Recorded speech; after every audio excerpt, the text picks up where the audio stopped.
Hello everyone, welcome to the Layman Way, and this video is a part of my playlist on economics for UPSC prelims, which you can always go on the I button in the top right corner and view our full course.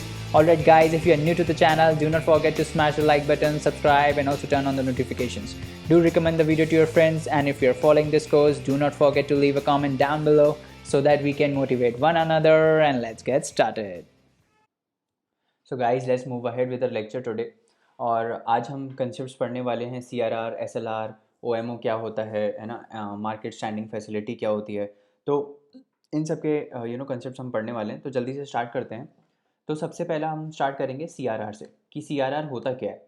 Cash reserve ratio, बहुत ही simple concept है और ध्यान से सुनना क्योंकि बहुत ही important concept भी है। ठीक है, तो नाम से आपको क्या समझ में आ रहा है, कैश का कोई रिजर्व है ना, उसका कोई रेशियो है। ठीक है, कुछ दो चीज़ हम डिवाइड करेंगे, उसका रेशियो लेंगे और हमको रिजर्व में रखना है कैश। ठीक है, तो क्या होता है, देखो जब बैंक के पास आप जाते हो, ठीक है, मान लो आप बैंक के पास गए, आपने बोला आप मेरे 5 लाख रुपए रख लीजिए। ठीक है, तो बैंक में आपने 5 लाख रुपीज़ डिपॉजिट किए। ठीक है, तो क्या ये बैंक पूरा का पूरा 5 लाख आगे लोन में दे देता है? नहीं, पूरा का पूरा ये 5 लाख लोन में नहीं देता है। ठीक है, ये क्या करता है बैंक, इस 5 लाख में से कुछ परसेंटेज, कुछ एक्स परसेंटेज, लेट से कुछ भी एक्स परसेंटेज जो है इस पार्ट का, वो रिजर्व में रख देता है, अपनी तिजोरी में रख देता है। ठीक है, इस यहाँ पे पैसा रख देता है वो उस तिजोरी में। बाकी जितना बचा होता है 5 - X%, मान लो आप 1 लाख, आप मान लो 100 रुपये जमा करने गए। ठीक है, 100 रुपये आप जमा करने गए किसी बैंक के पास। ठीक है, तो बैंक क्या करता है, बैंक इसमें से लेट से 3% या फिर 5% मान लेते हैं। ठीक है, बैंक इसमें से 5 रुपये क्या करता है, 5 रुपये रिजर्व में रख लेता है और बाकी जो है वो आगे लेंड करता है। ठीक है, 95 रुपीज़। ठीक है, ये आगे लेंड करता है। तो ये जो वो रिजर्व में रखता है ना, ये अपनी जो तिजोरी में ये रख देता है, ये 5 रुपये, इसको बोलते हैं कैश रिजर्व। ठीक है, इसको बोलते हैं हम क्या, कैश रिजर्व। और इसी को जब हम as a percentage of deposit money express करते हैं ना, तो उसको हम बोल देते हैं कैश रिजर्व रेशियो। ठीक है, तो इसमें अगर मैं बोलूँ 5/100, ठीक है, 100 आपने डिपॉजिट किया था, 5 मैंने रिजर्व में रख लिया, इंटू 100। ठीक है, तो ये कितना हो जाएगा, 5%। करेक्ट, तो ये जो 5% है यहाँ पे, ये हो गया कैश रिजर्व रेशियो। ठीक है, तो समझ में आया क्या हुआ, आपने जितना अमाउंट डिपॉजिट किया उसमें से बैंक ने कुछ जो पैसा है वो अपने रिजर्व में रख दिया संभाल के। ठीक है, जैसे होता है ना, आपके पास इनकम आती है तो आप क्या पूरा का पूरा थोड़ी खर्चा कर देते हो, आप उसमें से सेव करते हो, आप अपनी तिजोरी में कुछ रख देते हो। वैसे ही बैंक भी करता है। बैंक के पास अगर आपने 100 रुपये दिए, तो बैंक उसमें से लेट से 5 रुपये अपने रिजर्व में रख देता है। ठीक है, बाकी ये 95 जो है वो अपने ऑपरेशंस के लिए यूज़ करता है, लेंड करता है या जो भी XYZ करेगा। बट ये 5 रुपये एज अ कैश ये तिजोरी में रखता है। ठीक है, तो इसको बोलते हैं हम कैश रिजर्व। और इसी को जब हम as a percentage of deposit money देखते हैं, तो उसको हम बोल देते हैं कैश रिजर्व रेशियो। ठीक है, समझ में आया। चलो अब डिटेल में देखते हैं। तो मान लो आप गए, आपने 1000 रुपये डिपॉजिट किए बैंक में। ठीक है, तो बैंक ने क्या किया, बैंक ने मान लो CRR जो है वो 6% है, कैश रिजर्व रेशियो हमारा 6% है। तो ये क्या करेगा, इसका 6% मतलब 60 रुपीज़ जो है वो जाके RBI में रख देगा। और ये ध्यान रखना कि ये जो CRR होता है ना, जो ये कैश रिजर्व्स होते हैं, ये जो मैं तिजोरी की बात कर रहा था ना कि बैंक अपनी तिजोरी में रख देता है, तो वो तिजोरी उसके लिए RBI है। ठीक है, तो वो RBI को दे देता है कि RBI आप लो और इसको संभाल के रखो एज अ कैश। और ये ध्यान रखना, सिंस कैश लिखा है तो ये कैश के फॉर्म में ही होता है। ऐसा नहीं है कि मैं उसको जाके गोल्ड दे दे रहा हूँ कि लो ये 60 रुपये का गोल्ड रख लो, नहीं, गोल्ड नहीं होगा। ठीक है, तो क्या होता है कि जब 1000 रुपये मान लो ये इन जेंटलमैन ने 1000 रुपये बैंक में जमा किए और CRR मेरा 6% है, तो क्या होगा कि 6% ऑफ दिस 1000, 6% ऑफ दिस 1000 कितना हुआ, 60 रुपीज़। तो ये 60 रुपीज़ बैंक क्या करेगा, RBI को दे देगा और बोलेगा आप ये 60 रुपीज़ सेफ्टी डिपॉजिट में हमारा डिपॉजिट कर दो। ठीक है, और बाकी जो बचा 940 रुपीज़ है वो आगे लेंड करेगा। ठीक है, समझ में आ रहा है। अब इसका क्या यूज़ है, ये क्यों ये रखता है CRR 60 रुपये, कौन ये सारे रूल्स इन्फोर्स करता है, ये RBI करता है। तो RBI ये मैंडेट करता है कि भाई कोई भी बैंक जब किसी से डिपॉजिट ले रहा है, ठीक है, तो उसका कुछ परसेंटेज, ये जो रेट है 6% या 3% या जो भी XYZ रेट होता है, ये कौन डिटरमाइन करता है, ये RBI डिटरमाइन करता है। ठीक है, RBI बोलता है कि किसी भी बैंक को, चाहे वो कॉमर्शियल बैंक हो, चाहे वो RRBs हों, चाहे वो कोऑपरेटिव बैंक्स हों, तो सबके लिए RBI डिफाइन करता है कि कितना परसेंटेज उसकी डिपॉजिट का रिजर्व में जाना चाहिए, ठीक है। तो सारे बैंक्स को वो मैंडेटरी होता है करना, ठीक है। और वो हमेशा कैश में होता है, ठीक है। तो ये जो 60 रुपये है ये कैश में जाएगा आरबीआई के पास, ठीक है। तो एक तो ये चीज़ हो गई, ठीक है। इसी को हम बोलते हैं कैश रिजर्व रेशियो, समझ में आया। 1000 रुपये डिपॉजिट किया, उसका 6% मैंने रिजर्व में रख दिया, तिजोरी में रख दिया, और बाकी जितना बचा मेरा वो मैं वो बैंक जो है वो आगे लेंड करता है, ठीक है। तो उसको बोलते हैं हम कैश रिजर्व रेशियो। तो क्या फॉर्मूला हो गया कि बैंक ने जो रिजर्व दिया सेंट्रल बैंक को यानी आरबीआई को, डिवाइडेड बाय बैंक में कितना डिपॉजिट आया है ना। बैंक में यहाँ डिपॉजिट 1000 रुपये आया था, तो यहाँ नीचे डिनोमिनेटर में बैंक डिपॉजिट आ जाएगा और न्यूमरेटर में क्या आएगा कि ये कितना इसने डिपॉजिट किया, ठीक है। तो यहाँ पे अगर मैं इस एग्जांपल की बात करूँ तो 60 डिवाइडेड बाय 1000, ठीक है। 60 डिवाइडेड बाय 1000 इंटू 100, करेक्ट। तो ये कितना हो गया, 6% हो गया, है ना। तो इस टाइप से निकलता है। तो ये फॉर्मूला याद रखना, ठीक है। तो क्या होता है, it is a part of deposit that bank are required to keep with RBI, ठीक है। जो भी डिपॉजिट आ रहा है उसका कुछ पार्ट आरबीआई के पास जाता है, उसको हम बोलते हैं कैश रिजर्व्स। ये पूरा कैश होता है, जैसे मैंने बताया पूरा का पूरा हार्ड कैश होता है, ठीक है। ऐसा नहीं है कि गोल्ड दे दिया बैंक ने इसके करस्पॉन्डेंस, मतलब 60 रुपये का ये लो गोल्ड ले लो या गवर्नमेंट सिक्योरिटी ले लो, नहीं। कैश ही होता है, पूरा का पूरा कैश होता है, इसीलिए इसका नाम भी क्या है, कैश रिजर्व रेशियो, ठीक है।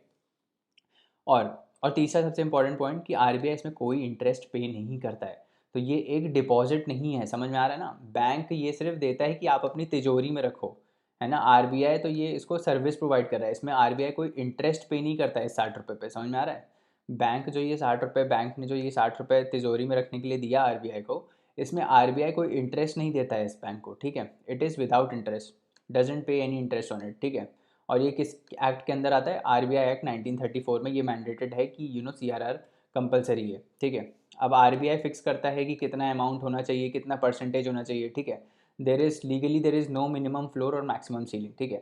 तो सीआरआर के लिए कोई भी ऐसा नहीं है कि सीआरआर 1% के नीचे नहीं हो सकता या सीआरआर 40% के ऊपर नहीं हो सकता, कुछ भी हो सकता है। इनफैक्ट एक बार सीआरआर 100% भी था कि जितना बैंक में डिपॉजिट आ रहा है सारा का सारा आपको आरबीआई को देना पड़ेगा। ये मैं बताऊंगा कब होगा, ठीक है। तो ऐसा कोई मिनिमम और मैक्सिमम वैल्यू नहीं है कि सीआरआर इससे नीचे नहीं हो सकता या सीआरआर उससे ऊपर नहीं हो सकता। सीआरआर कितना भी आरबीआई डिसाइड कर सकता है, वो आरबीआई के ऊपर है, ठीक है। अभी कितना चल रहा है, अभी 3% चल रहा है। अभी जो रिसेंट मॉनेटरी पॉलिसी आई है उसमें कितना उन्होंने रखा है, 3% रखा है, ठीक है। और ये किस पे काउंट होता है, total demand and time liabilities of the bank. क्या मतलब है total demand and time liabilities of the bank, कि जितना टोटल डिपॉजिट आ रहा है, समझ में आ रहा है, जितना टोटल डिपॉजिट आ रहा है। हो सकता है आपने जाके 1000 रुपये, आप मान लो आपकी सैलरी आ रही है 1000 रुपये, ठीक है। तो ये जो हो गया ये आपका डिमांड डिपॉजिट हो गया, है ना। क्योंकि ये तो आप कभी भी ले सकते हो बैंक से जाके, कभी भी एटीएम से विड्रॉ कर सकते हो, करेक्ट। और एक हो सकता है कि आपने मान लो आपने मान लो 50,000 की एफडी बना दी, ठीक है। आपने 50,000 की फिक्स डिपॉजिट बना दी। तो फिक्स्ड डिपॉजिट क्या है, fixed deposit is a time liability. क्योंकि ये ऐसा मान लो आपने 1 साल की अगर एफडी बनाई है, तो आप 1 साल से पहले पैसा नहीं निकाल सकते, है ना।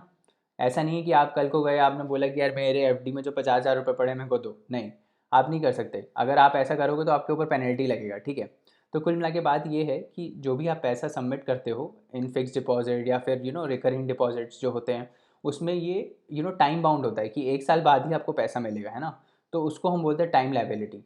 टाइम इसलिए क्योंकि एक टाइम है, एक टाइम पीरियड डिफाइन है कि एक एक 1 साल बाद ही हो पाएगा, ठीक है। और उसके बाद लाइबिलिटी क्यों है, क्योंकि at the end of the day ये डिपॉजिट है आपका, ठीक है। ये बैंक को आपको वापस देना ही है, बट कोई टाइम लिमिट में देना है, ठीक है।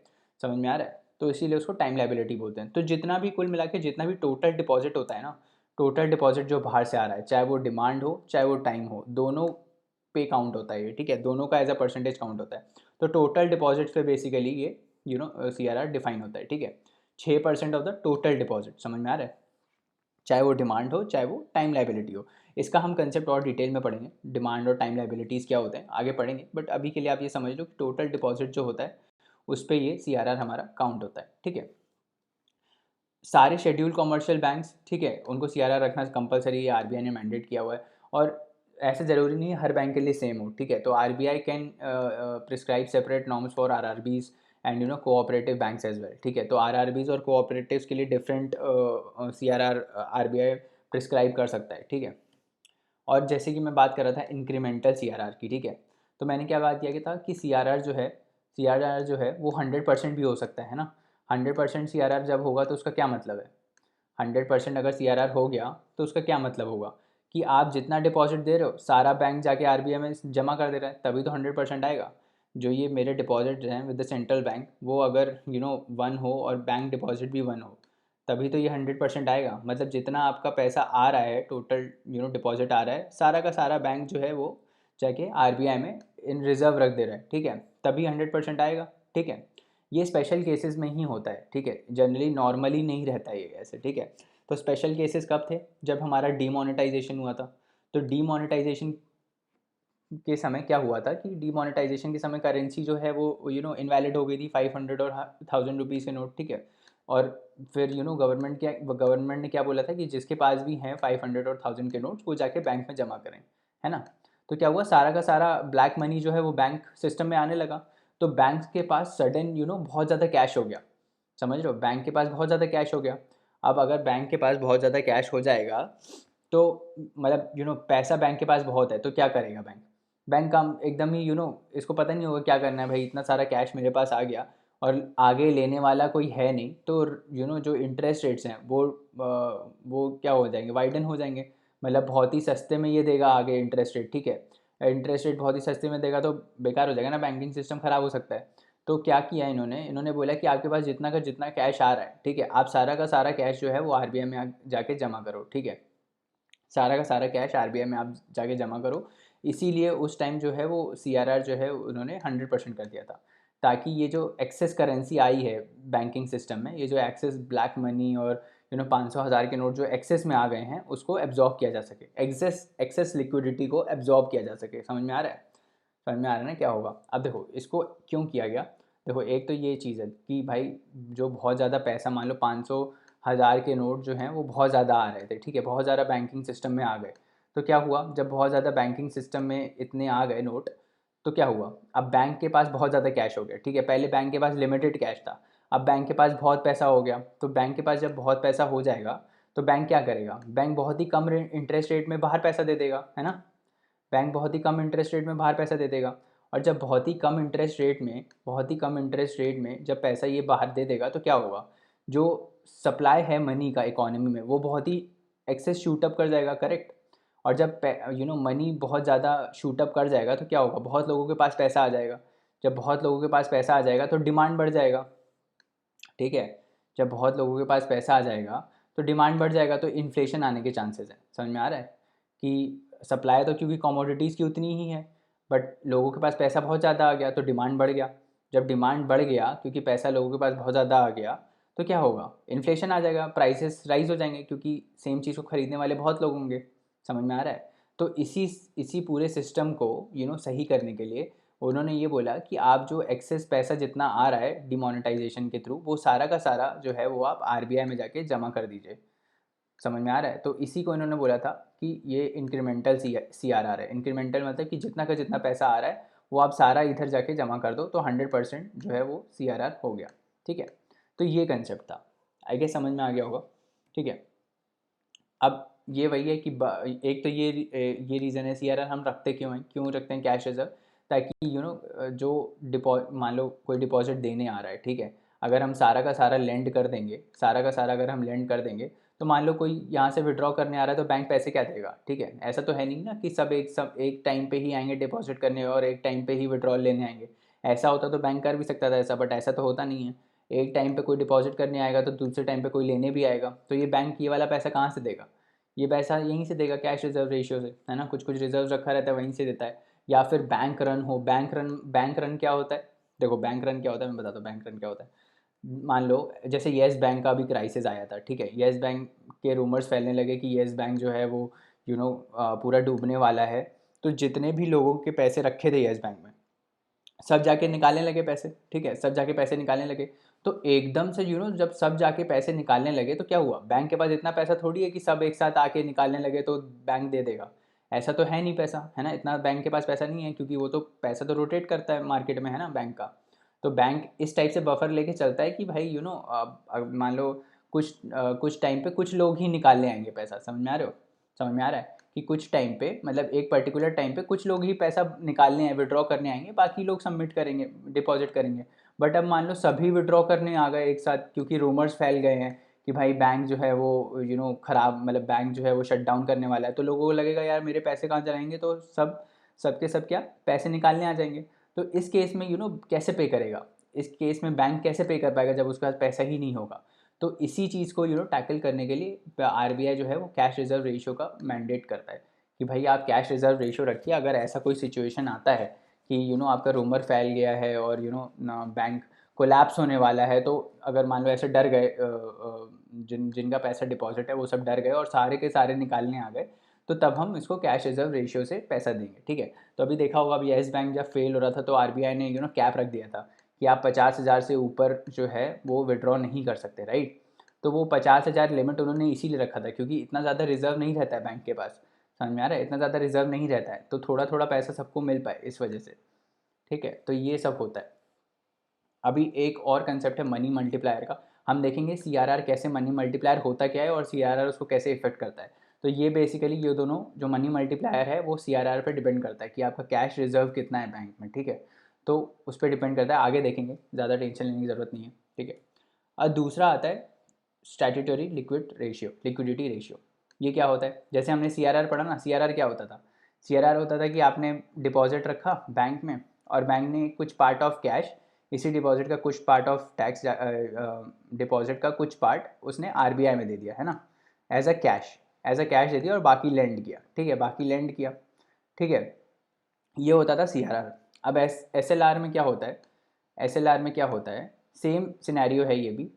जो डिपॉजिट आया, ठीक है, जो डिपॉजिट आया बैंक क्या करता है, बैंक उसका कुछ पार्ट, डिपॉजिट का कुछ पार्ट गोल्ड में इन्वेस्ट करता है, ठीक है, गोल्ड में इन्वेस्ट करता है, गवर्नमेंट सिक्योरिटीज़ में इन्वेस्ट करता है, ठीक है, मैंडेटरी है, ठीक है, फिर बॉन्ड्स में इन्वेस्ट करता है, ठीक है। तो कुछ पार्ट जो पैसे का आया वो सारे इसमें जाते हैं, ये सारे क्या है, ये सारा एकदम सिक्योर इन्वेस्टमेंट है बैंक का, ये कभी भी डिफ़ॉल्ट नहीं होगा। गवर्नमेंट सिक्योरिटीज़ क्योंकि गवर्नमेंट गारंटी देती है, गवर्नमेंट बॉन्ड्स की भी गवर्नमेंट गारंटी देती है, ठीक है। तो ये सब कभी डिफ़ॉल्ट नहीं होगा, ठीक है।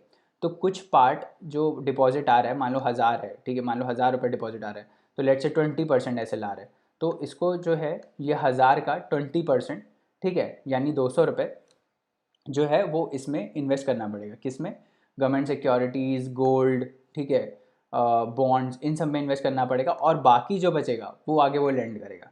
समझ में आ रहा है। इसमें क्या हुआ था सीआरआर में कि ये जो भी 1000 रुपये डिपॉजिट कर रहा था उसका कुछ पार्ट कैश में, ठीक है, उसका कुछ पार्ट कैश में था ये, ठीक है, कैश में आरबीआई के पास जमा हो रहा था। यहाँ पे क्या है, यहाँ पे कैश नहीं है, ठीक है, यहाँ पे कैश भी है, कैश भी है, बट कैश के अलावा भी क्या है, गोल्ड है, गवर्नमेंट सिक्योरिटीज़ है, बॉन्ड्स है, ठीक है। तो ये दोनों डिफरेंट कैसे हैं एसएलआर और सीआरआर, कि सीआरआर में सिर्फ कैश होता है, एसएलआर में जो डिपॉजिट होता है वो गोल्ड में होता है, गवर्नमेंट सिक्योरिटीज़ में होता है, बॉन्ड्स में होता है और कैश भी होता है साथ में, ठीक है। तो ये डिफरेंस है दोनों में, बाकी वर्किंग दोनों का जो मोटिव है वो दोनों सेम है, ठीक है। तो देखो, मान लो SLR रेट जो है वो 20% है, ठीक है, और आपने 1000 रुपये जाके डिपॉजिट किया, तो बैंक क्या करेगा, बैंक इस 1000 रुपये में से इसका 20% कितना हुआ, 200 रुपीज़ जो है वो कहाँ इन्वेस्ट करेगा, गवर्नमेंट बॉन्ड्स में, गवर्नमेंट सिक्योरिटीज़ में, गोल्ड में, ये देखो ये गोल्ड है ना और ये ऐसा गवर्नमेंट सिक्योरिटी है, तो इसमें वो जाके डिपॉजिट करेगा और बाकी जितना बचा 800 जितना बचा वो आगे वो लेंड करेगा। अच्छा, एक बात और डिफरेंस हम देखते हैं, एक बात इसमें और है कि हमने ये देखा था कि सीआरआर में जो भी पैसा डिपॉजिट हो रहा था आरबीआई के पास, ठीक है, सीआरआर का परसेंटेज जो भी हमने देखा था ना कि मान लो अगर 5% है तो 5 रुपये डिपॉजिट करेगा, तो जो भी डिपॉजिट हो रहा था उसमें कोई इंटरेस्ट नहीं मिल रहा था, है ना, क्योंकि वो तो सिर्फ एज अ ट्रेजरी चीज़ है कि भाई आप मेरा रख लो बस पैसा, हमको इंटरेस्ट उस पर आरबीआई इंटरेस्ट नहीं देता था, हमने पढ़ा था ना कि जो भी सीआरआर में पैसा था उस पर आरबीआई कोई इंटरेस्ट नहीं देता था।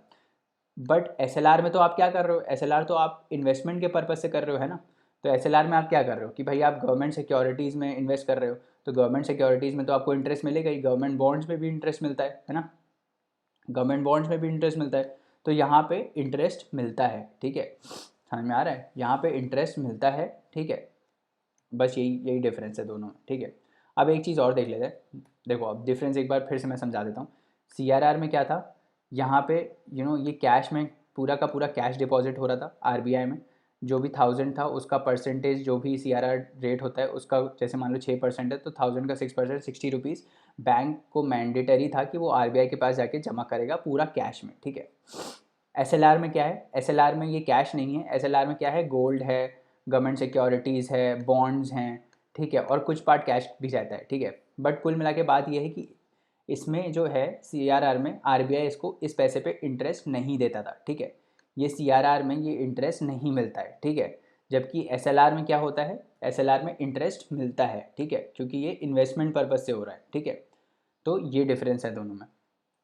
अब जनरली क्या होता है कि मतलब जब बैंक ऑपरेट करता है तो जब बैंक जिसके जो बैंक के पास डिपॉजिट आता है उसमें दोनों चीज़ लगती है, सीआरआर भी लगता है और एसएलआर भी लगता है, ठीक है। तो सीआरआर भी लगता है और एसएलआर भी लगता है जो कि मैंडेटरी है, ठीक है। तो जैसे मान लो सीआरआर कुछ परसेंटेज है, एसएलआर मान लो 20% है, ठीक है, और सीआरआर मान लो 10% है, ठीक है। तो टोटल कितना हो गया, 30%। तो जो भी डिपॉजिट आ रहा है, जैसे मान लो 1000 रुपये डिपॉजिट आ रहा है, तो उसका 30% जो है वो बाहर जाएगा, मतलब 30% मतलब 300 रुपये। तो इसके पास लैंड करने के लिए कितना बचा, इसके पास लैंड करने के लिए सिर्फ 700 रुपीज़ बचा। समझ में आ रहा है, यही मैं बताना चाह रहा हूँ आपको कि नॉर्मल ऑपरेशंस में सीआरआर और एसएलआर दोनों एक साथ लगता है, ठीक है। तो देख लेते हैं एक बार। हमने देखा था कि सीआरआर, पिछले एग्जाम्पल में हमने देखा था कि सीआरआर कितना है 6% और एसएलआर कितना है 20%, ठीक है। और सीआरआर में कितना पैसा जमा हुआ, 60 रुपये। एसएलआर में कितना हुआ, 200 रुपये। अब आप ये देखो, ऐसे कंफ्यूज मत हो जाना। एक लोग गलती कर देते हैं, एक लोग गलती क्या करते हैं कि 1000 रुपये में से पहले उन्होंने सीआरआर निकाल दिया 6%, तो उन्होंने बोला 60 रुपये तो निकल गया मेरे पास, 60 रुपीज़ तो निकल गए, अब मेरे पास बचे 960, अब मेरे पास बचे सॉरी 940, तो अब मैं इसमें 20% लगाऊंगा, अब मैं इसमें 20% लगाऊंगा। गलती मत कर देना कभी ये वाली, समझ में आ रहा है ना, ऐसे नहीं होता है। हमने क्या पढ़ा था कि जो सीआरआर और एसएलआर होता है दोनों किस पे लगता है, total demand and time liability पे लगता है, total demand and time liability. Total demand and time liability क्या है, ये जो पैसा आ रहा है, जो टोटल पैसा आ रहा है उस पर उसका परसेंटेज होता है ये, समझ में आ रहा है ना। कभी ऐसे माइनस वाइनस करके मत कर देना, समझ में आ रहा है ना। तो मतलब अगर मेरे को सीआरआर निकालना होगा तो मैं 6% ऑफ दिस 1000 निकालूंगा, और अगर मेरे को एसएलआर निकालना होगा तो मैं 20% ऑफ दिस 1000 निकालूंगा। तो मेरा टोटल पैसा कितना हो गया, सीआरआर 6% 60 रुपीज़, एसएलआर 20% 200 रुपीज़। अब दोनों को प्लस करो, अब 260 रुपीज़ हो गया। अब ये 260 टोटल जो है ये माइनस होगा इसमें से 1000 रुपये में से, ठीक है। तो ये बचा 740। अब ये अवेलेबल है जो ये लोन देगा या जो भी बैंक अपना ऑपरेशन करेगा। बाकी ये जो है ये तो रिजर्व में चला गया, समझ में आ रहा है। सीआरआर रिजर्व में चला गया और एसएलआर कहाँ इन्वेस्ट हो गया, यहाँ गवर्नमेंट सिक्योरिटीज़ और इन सब में, समझ में आ रहा है ना। ये कंसेप्ट है एसएलआर का, ठीक है।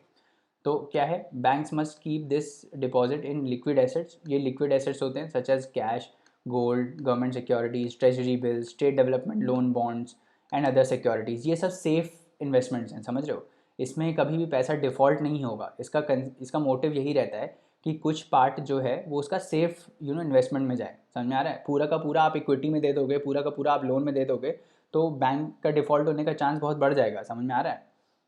वो बोलते हैं ना, एक बास्केट में सारे एग्स नहीं रखने चाहिए, है ना, क्योंकि अगर बास्केट टूटा तो सारे एग टूटेंगे, समझ में आ रहा है ना। तो वही बैंक के साथ भी कंसेप्ट होता है कि बैंक जो है वो सारा का सारा हाई रिस्क लोन्स में नहीं देता है, समझ में आ रहा है, चाहे वो लोन्स में हो चाहे वो कहीं भी हो। तो वो क्या करता है कि 20 आरबीआई ने मैंडेट किया हुआ है कि 20% आप सेफ इन्वेस्टमेंट में डालोगे, जो कि हमारे क्या है, गोल्ड है, गवर्नमेंट सिक्योरिटीज़ हैं, ट्रेजरी बिल्स हैं, स्टेट डेवलपमेंट लोन बॉन्ड्स हैं, ठीक है, और बाकी सिक्योरिटीज़ हैं। तो ये कंसेप्ट है। अब ये भी सेम आरबीआई एक्ट 1949 के अंदर मैंडेट किया गया था। और इसमें देखो, जब मैंने बोला कि आपको इसमें इंटरेस्ट आता है ना, तो कुछ बैंक इससे प्रॉफिट भी कमाता है ना, समझ में आ रहा है। क्योंकि बैंक ने तो पूरा का पूरा पैसा आपने डिपॉजिट किया 1000 रुपये, हो सकता है बैंक आपको 3% इंटरेस्ट रेट दे रहा हो उस पर, ठीक है। बट बैंक जब इनमें इन्वेस्ट करता है, गवर्नमेंट बॉन्ड सिक्योरिटीज़, तो इसमें थोड़ा ज़्यादा उसको इंटरेस्ट रेट मिलता है, हो सकता है 5% मिल रहा हो। तो ये जो 2% है बीच वाला, 3 से 5 के बीच में जो 2% है वो बैंक का प्रॉफिट है। तो इसमें बैंक कुछ प्रॉफिट भी कमाता है एसएलआर में, जबकि सीआरआर में तो ऐसा था नहीं, क्योंकि सीआरआर में तो कुछ इंटरेस्ट रेट मिल नहीं रहा था, है ना। और ये किसके अंदर आता है, आरबीआई एक्ट 1949 में। ये डिफरेंट है किससे, सीआरआर से। सीआरआर किसके अंदर आता था, बताओ सीआरआर किसके अंदर आता था, आरबीआई एक्ट 1935 के अंदर, ठीक है। तो ये दोनों में डिफरेंस है। अब जैसे हमने बोला था ना कि सीआरआर में कुछ भी मिनिमम और मैक्सिमम नहीं है, बट एसएलआर में है। एसएलआर जो है वो 40% से ऊपर नहीं हो सकता, ठीक है। अभी एट प्रेजेंट, अभी रिसेंट मॉनेटरी पॉलिसी में इसका रेट कितना है, 18%, ठीक है। ये आप क्या करना, प्रीलिम्स के पहले जाने से पहले एक बार देख लेना कि सीआरआर क्या है, एसएलआर कितना है, रिसेंट में देख लेना। वैसे पूछता नहीं है कुछ भी, बट हाँ मतलब एक बार देख लेना क्या ही जा रहा है। तो can't be it can not be greater than 40%। तो SLR जो है वो 40% से ऊपर नहीं हो सकता, ठीक है। Total net demand and time liability इस पर कैलकुलेट होता है, ठीक है। और किसके किसके ऊपर एप्लीकेबल है, schedule commercial banks, RRBs, cooperative banks, ठीक है, इनके ऊपर एप्लीकेबल है, इनको ये मेंटेन करना पड़ता है, ठीक है। तो ये कंसेप्ट है SLR का। तो चलिए दोस्तों, आज के लिए इतना रहने देते हैं। नेक्स्ट लेक्चर में और कंसेप्ट्स को पढ़ेंगे। जाने से पहले लाइक शेयर सब्सक्राइब ज़रूर करें, अपने दोस्तों को रिकमेंड करें। अपनी क्वेरीज़ आप हमको queries@thelaymanway.com पे भेज सकते हैं, जहाँ पे हम आपका रिप्लाई इंस्टेंटली करेंगे। और पढ़ते रहिए, हार्ड वर्क करते रहिए, है ना। अगले लेक्चर में मिलते हैं। Thank you, bye bye, take care.